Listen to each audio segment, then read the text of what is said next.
Well, good morning, Mr. Wunderketti. Now, you're CEO of the South Pacific Tourism Organization, and your responsibilities cover a massive part of the world. I mean, I'm always amazed at it, including many small nations that actually depend on tourism for their income. So I think what would be helpful in the context of the South Pacific Tourism Expo taking off and so on shortly in Auckland, but if you could tell us first, what was the South Pacific Tourism Organization set up to do? What's its structure? Who are its members, and how's it funded? Yes, you're absolutely right. Our organization looks after 17 Pacific Island countries, and it's a massive area that these islands are located in geographically.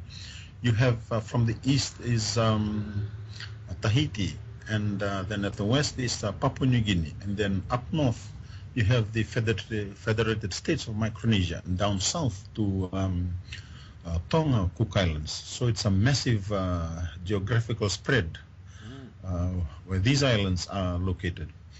Now, tourism is perhaps one of the most important industries for these countries. When you're looking at developments that's happening around the world and this part of the world, we look at what is the kind of industries that can be taken up by these countries to ensure that they promote growth in their economies, they promote social development issues, and tourism is perhaps the only one that stands out of the rest because of the limitations of resources, the geographical isolation of these countries. We do not have much of an option. So each country have their own national tourism office and trying the best they can to promote this industry and promote and derive the benefits from this industry. With all the problems that they have, an idea emerged in the 1980s that there's a need for the Pacific Islands to get together and adopt a regional approach to developing tourism in Pacific Island countries. So the leaders got together, Pacific Island leaders, and said, look, let's set up an organization that can assist, facilitate the growth of these industries so that they do it at a regional level. Whilst the initiatives are taken at national level, a regional approach is important. So the South Pacific Tourism Organization was set up to do just that in two main areas, and then that is in tourism development, and the second one is in tourism marketing, and doing that at a regional level that could complement or support the initiatives taken at national level.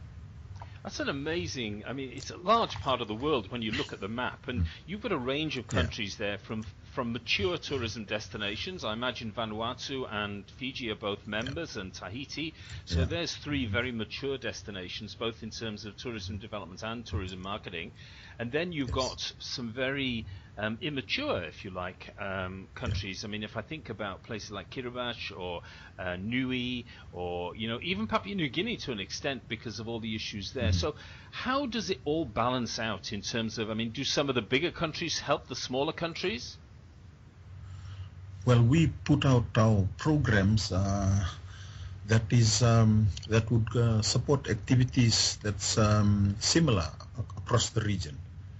For example, when we do our marketing programs in the long-haul markets of UK, Europe,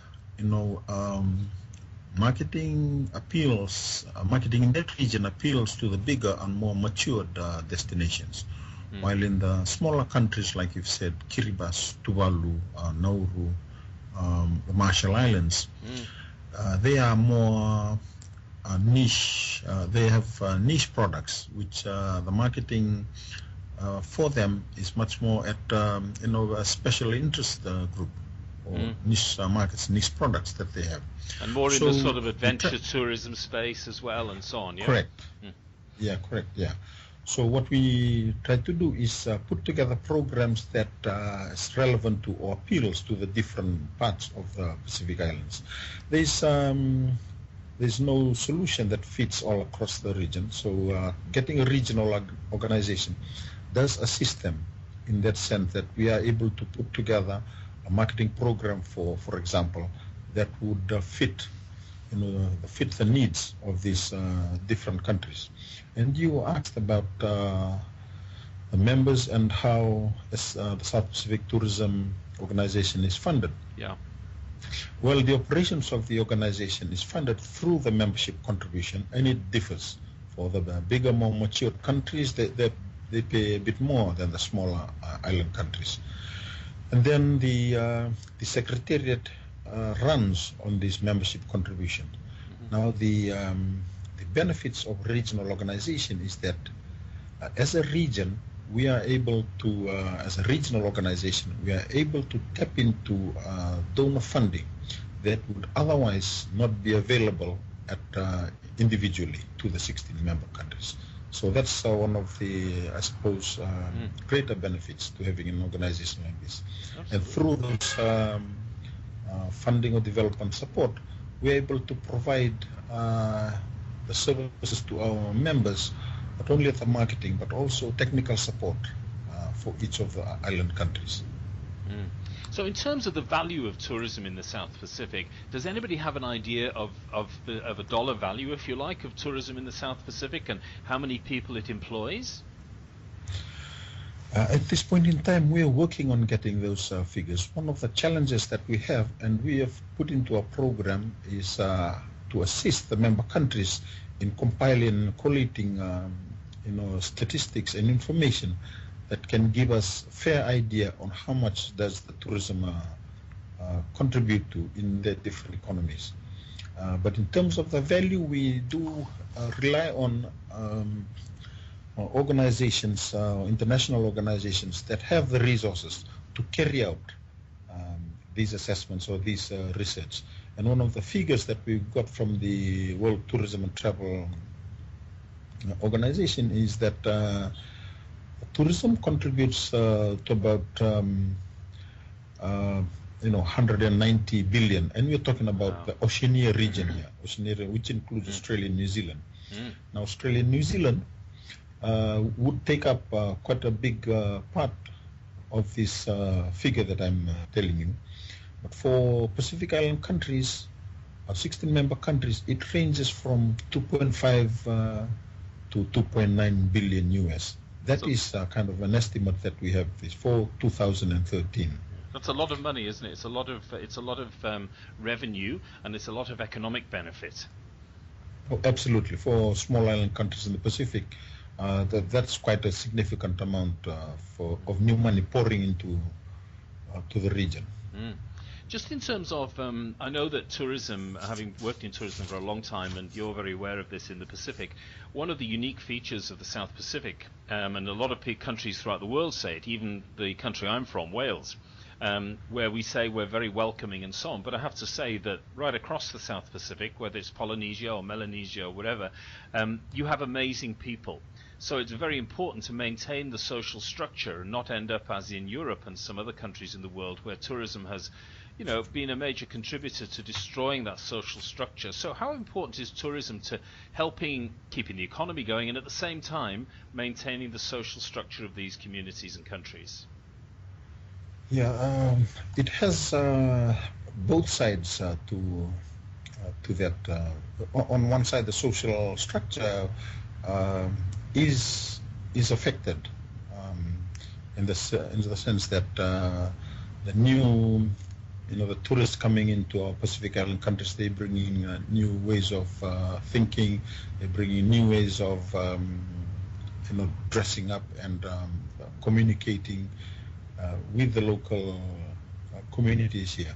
So the social structure of the Pacific definitely are impacted by tourism and the growth of people, tourists coming into our region.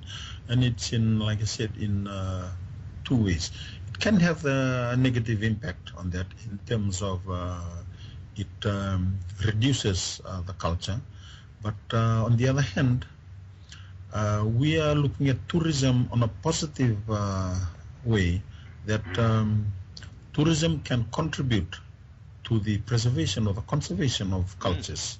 To give an example, they are traditional dances, for example, traditional ways of doing things. Now these, because of development, not just tourism, because of the developments all around us, global development, regional development that's coming down to our part of the world, our society, changes, the languages changes, the way we do things changes. And one of the good ways to preserve this is through tourism. Now the people in the rural areas, for example, they can use their cultures as the way to generate revenue, as a way to create sustained incomes. And in that sense, the cultures are preserved. So that is a positive side to that. And that is the positive side to us maintaining our cultures through tourism, through the economic benefits that is derived from tourism. I mean, turning to the inaugural South Pacific Tourism Exchange, how did that come about? As there are other shows in the Pacific that have invited smaller nations in the past, but I'm really excited because we're going to be there. But to learn how it came about, and also, what benefits do you estimate as a result of the exchange taking place? Well, you're right there. In the Pacific, the more matured destinations have their own events, or their own tourism shows that they carry out every year. Now that's specifically focused just on that destination, as you can imagine. What we've seen is that it is of value not only to the Pacific Island countries, but also to the trade or to the buyers, the wholesalers that come in. Instead of them coming to just one island country, for them to visit 10, 15 countries, under one roof. So that's where the idea came in. It emerged as the result of demand that we've seen from the wholesalers and the responses that we've got from them. We have Samoa, Fiji, Vanuatu, Solomon Islands carrying out their own national tourism exchanges. So when we have a regional tourism exchange, it does bring together all of these buyers. Some of the buyers are going on only to one country, and then because perhaps time limitations and perhaps of limitations in their budgets, but when they come to a regional event like the South Pacific Tourism Exchange, it gives them the opportunity to come then visit the 16 Pacific Island countries. So to them, they say, wow, this is a great opportunity for us to come in. It's a one-stop shop. We walk in and we find not only the Fiji, Vanuatu, and Cook Islands or Samoa, but we are able to see others, other destinations whom we have never seen before. And likewise, for the destinations, they have been seeing just a number of wholesalers. And this time they're able to see a wider range of wholesalers who come in and they all meet up and do business under one roof. What do you see as the economic benefits of the exchange in terms of, is it going to be business actually booked, or is it a sort of an estimate of saying we think that this much, business may well be created as a result of the exchange?